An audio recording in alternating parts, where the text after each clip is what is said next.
Waktu saya ngajar di Halmahera Selatan selama setahun, tahun 99 kan Ambon rusuh. Jadi waktu itu ada kerusuhan antara Islam dengan Kristen, bunuh-bunuhan, dan kerusuhan itu menyebar sampai ke desa tempat saya ngajar. Murid-murid saya, meskipun mereka nggak pernah ketemu orang Kristen seumur hidupnya, mereka bisa dengan fasih bilang, Ibu Ayu hati-hati sama orang Kristen, nanti orang Kristen bisa bakar-bakar Ibu Ayu pe rumah. Ini membuat saya sedih gitu ya, karena ternyata meskipun mereka tidak pernah ketemu orang Kristen seumur hidupnya, tapi ternyata kebencian itu diturunkan turun-temurun. Kemudian setelah saya kembali, saya ngobrol dengan beberapa teman. Kebetulan saya ngobrol dengan beberapa teman yang sama-sama pernah ikut pertukaran pelajar. Nah, kami merasa merantau jauh dari rumah itu membuka cakrawala. Kita jadi lebih toleran karena kita pernah merasakan jadi minoritas. Menjadi minoritas itu enak tidak enaknya tergantung pemerintah dan masyarakat sekitarnya. Yang paling mengena itu saat di Cina sih 2 bulan dan 4 tahun di Amerika itu gitu. Di sana gue benar-benar merasakan menjadi minoritas itu sangat sulit. Paling mengena itu saat gue tahu kalau selama 2 bulan gue makan daging halal.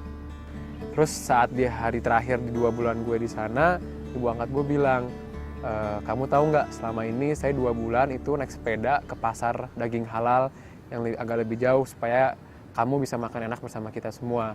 Setelah gue tahu bagaimana orang-orang di luar sana yang rata-rata menjadi minoritas di negara Indonesia itu memperlakukan gue sebagai orang minoritas dengan baik, itu benar-benar buka mata gue kalau ternyata kita harus mengubah bagaimana kita memperlakukan minoritas di Indonesia. Kemudian kita berpikir, kalau misalnya kita pernah merasakan seperti ini, kayaknya anak-anak Indonesia juga perlu merasakan seperti ini. Perlu merasakan untuk bisa bertoleransi dengan mengalami perbedaan itu sendiri. Jadi, maka dari itu Sabang Merauke ada.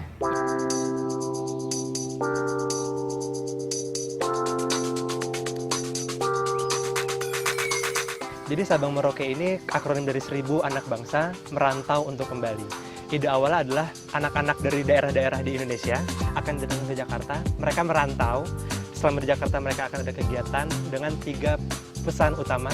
Toleransi, pendidikan, dan keindonesiaan. Selama kurang lebih 2 minggu kurun waktu itu, kita sudah menyusun kurikulum.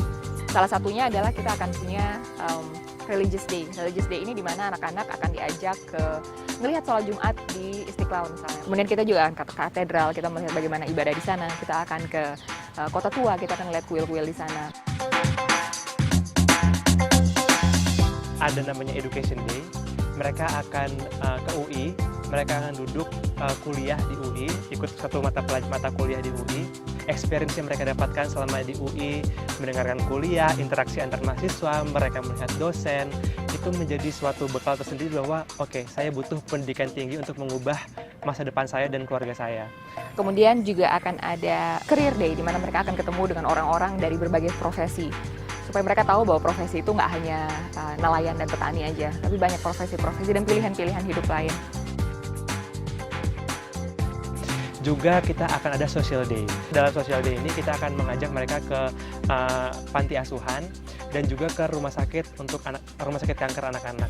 Jadi mereka untuk melihat bahwa ada anak-anak lain yang lebih membutuhkan dibanding mereka. Lalu mereka kembali dengan pemahaman baru, dengan pengetahuan baru, dengan persepsi baru, dengan tentang 3 tadi itu, pendidikan, toleransi, dan kebinekaan, dan mereka menjadi jendela kemajuan bagi teman-teman di desa nanti.